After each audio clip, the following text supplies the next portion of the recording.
नमस्कार दोस्तों, welcome to our Medicast of new Jewar hospital and trauma centre episode 2, जहां पे आज हम बात करेंगे क्रिटिकल केयर के बारे में।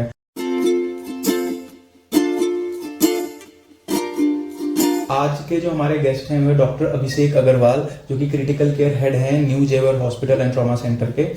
आज हम सर से बात करेंगे कि ये क्रिटिकल केयर इतना ज़्यादा इम्पोर्टेंट क्यों है किसी भी हेल्थ केयर फील्ड में, और इसमें कौन सी ऐसी फैक्टर हैं जो कि बहुत ही ज़्यादा इम्पोर्टेंट है, जो हमें और हर इंसान को वो चीज़ें ध्यान रखनी चाहिए। तो सबसे पहले sir, welcome to our podcast Medicast in new Jewar hospital and trauma centre. Sir, सबसे पहले आप हमारे व्यूअर्स को सर ये बताएं कि सर ये क्रिटिकल केयर क्या होता है, क्रिटिकल केयर टर्म के बारे में। क्रिटिकल केयर जैसा कि आप टर्म से ही समझ सकते हैं, क्रिटिकल केयर, क्रिटिकल मतलब इमरजेंसी और केयर। सबसे पहले अगर कोई इमरजेंसी कंडीशन है, जैसे कि हार्ट अटैक, ब्रेन का हेमरेज, कोई एक्सीडेंट, कोई ट्रॉमा, कोई बहुत बड़ी हुई शुगर, सांस लेने में दिक्कत, ऐसे कोई भी केस है जो नॉर्मल वार्ड में हम नहीं मैनेज कर सकते, उनको हम आईसीयू में रखते हैं। आईसीयू को बोलते हैं क्रिटिकल केयर यूनिट। ऐसे मरीजों का इलाज आधुनिक दवाइयों, वेंटिलेटर, मशीनों के द्वारा किया जाता है, जिसको कि हम एक क्रिटिकल केयर यूनिट बोलते हैं।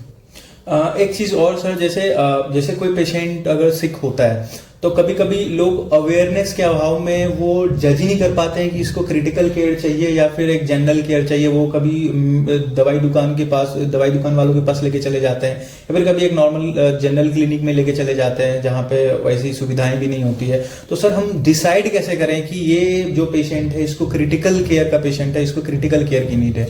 देखो, सबसे इंपॉर्टेंट होता है अगर आप पेशेंट के साथ हो, हॉस्पिटल के बाहर हो, आप ये देखो पेशेंट बात कर रहा है नहीं कर रहा है, पेशेंट आपके सवालों के जवाब दे पा रहा है नहीं दे पा रहा है, पेशेंट बेहोश है या होश में है, पेशेंट चल फिर रहा है या नहीं चल पा रहा है, पेशेंट बोलने में कहीं उसकी जबान तो नहीं लड़खड़ा रही, पेशेंट आपके जो भी आप उससे कह रहे हो वो समझ रहा है नहीं समझ रहा है। अगर इनमें से कोई भी बात पेशेंट नहीं कर पा रहा है, इसका मतलब पेशेंट की हालत गंभीर है। सिर्फ दवा लेके उसको फायदा नहीं होगा, तुरंत उसे हॉस्पिटल लेके जाना पड़ेगा। जब आप पेशेंट को हॉस्पिटल की इमरजेंसी में लेके जाओगे, वहां पे जो डॉक्टर हैं वो डिसाइड करेंगे, जिसको ट्रायाज बोलते हैं, वो डिसाइड करेंगे इस पेशेंट को हमें दवाई देके डिस्चार्ज करना है, वार्ड में एडमिट करना है या आईसीयू में एडमिट करना है। तो सबसे इंपॉर्टेंट है आप पेशेंट के फर्स्ट साइन समझिए, क्या इंपॉर्टेंट है क्या नहीं। तो सर, जैसे कोई पेशेंट अगर जैसे हम रोड पे जा रहे हैं और कहीं पे हमें कोई पेशेंट बेहोश दिख रहा है, फिर किसी ऐसे कंडीशन में दिख रहा है जहाँ पे उसे मेडिकल असिस्टेंसी की जरूरत है, तो हम सबसे पहले तो एम्बुलेंस को ही कॉल करते हैं।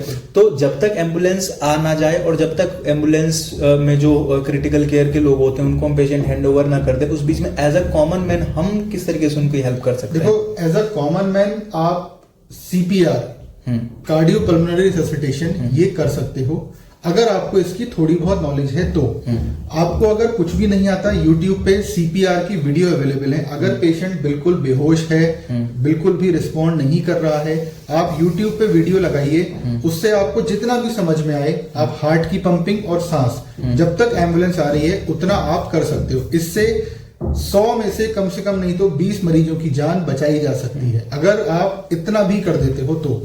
सर, अगर ये फैक्टर सर इतना इम्पोर्टेंट है तो क्या हमें ऐसा नहीं लगता है कि ये जो CPR की जो ट्रेनिंग है या बेसिकली BLS ट्रेनिंग है, ये हमें हर कोर्स के स्टूडेंट को, गवर्नमेंट को कंपलसरी करनी चाहिए? देखो, कायदे से तो CPR और BLS हर आदमी को पता होना चाहिए, चाहे वो डॉक्टर या मेडिकल प्रोफेशन से हो या ना हो, क्योंकि एक्सीडेंट किसी के भी साथ हो सकते हैं, किसी के भी फैमिली में हो सकते हैं। बेसिक ट्रेनिंग CPR की बहुत जरूरी है। लेकिन आपने कहा गवर्नमेंट को करना चाहिए, गवर्नमेंट के लिए इतने मास स्केल पे एक प्रोग्राम चलाना बहुत बड़ी प्रॉब्लम की बात है।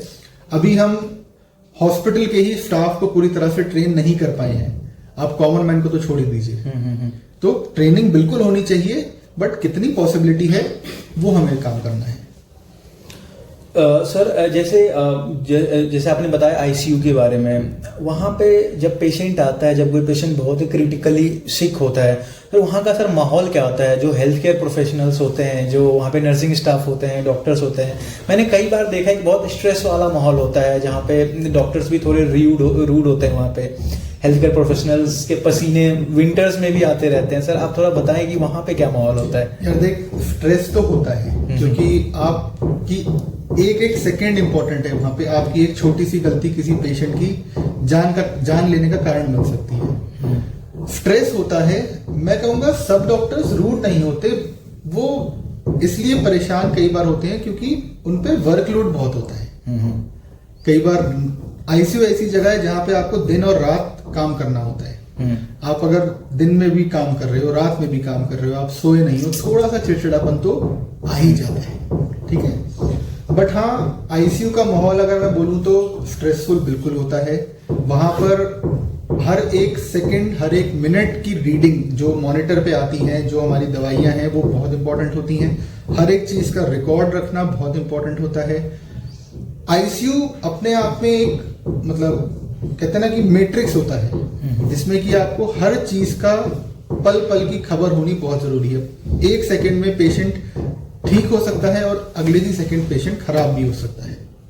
सर, इस कंडीशन में as a health care professional अगर मैं आपसे पर्सनली पूछूं तो सर, ये पर्सनल लाइफ बैलेंस कैसे आप कर लेते हो, कैसे कर लेते हैं? जो पर्सनल लाइफ बैलेंस ना हमें खुद ही बनानी पड़ती है।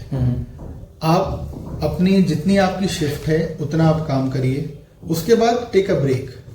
आप जो आपके सब कलीग्स हैं उनको आप हैंड ओवर देके जाते हो प्रॉपर कि ये पेशेंट्स हैं, मेरी शिफ्ट में ये पेशेंट्स एडमिट हुए, जो एडमिटेड पेशेंट हैं उनका मैंने ये ट्रीटमेंट चेंज किया, ये पेशेंट आगे सिक हो सकता है, ये पेशेंट आगे ठीक हो सकता है। आप आराम से प्रॉपरली अपना हैंड ओवर देके जाइए, उसके बाद आपकी पर्सनल लाइफ एंजॉय करिए। जरूरी नहीं है कि आप 24 घंटे 48 घंटे आप काम ही करते रहें, ब्रेक लेना भी बहुत जरूरी है, नहीं तो बर्न आउट हो जाता है। लास्ट थिंग जो मैं आपसे पूछना चाहूंगा सर, कि क्रिटिकल केयर को लेके एक फाइनल मैसेज आप हमारे ऑडियंस को क्या देना चाहते हैं? क्रिटिकल केयर से एक तो घबराइए नहीं। क्रिटिकल केयर बहुत इंपॉर्टेंट हिस्सा है किसी भी पेशेंट की लाइफ सेव करने का। यदि आप टाइमली किसी भी हॉस्पिटल के क्रिटिकल केयर यूनिट तक पहुंच जाते हैं तो आपके पेशेंट की लाइफ बचने के बहुत चांसेस हो जाते हैं। इसलिए खुद डिसाइड मत करिए पेशेंट सिक है या नॉर्मल है। आप ये देखिए, आप उसको नियरेस्ट अपने हॉस्पिटल लेके जाइए, वहां के डॉक्टर्स की एडवाइस फॉलो करिए। अगर वो बोलते हैं पेशेंट सिक है, इसको आईसीयू की जरूरत है, तो प्लीज आईसीयू में एडमिट करिए। और आप रिजल्ट खुद देखेंगे कि आपका पेशेंट अगर बेहोश आया था वो चल के जाएगा। तो मैं अपने व्यूअर्स को मैं लास्ट ये बताना चाहूंगा कि क्रिटिकल केयर से रिलेटेड जितनी इंफॉर्मेशन हो सके आप पढ़ लें, क्योंकि आने वाले टाइम में कभी भी आपको इस चीज की जरूरत पड़ सकती है, आपके फैमिली में, आपके नेबर्स में, आपके कॉलेज में या फिर कहीं भी। तो आप इस चीज के लिए पहले से प्रिपेयर रहे। Thank you for watching the show. See you in next video.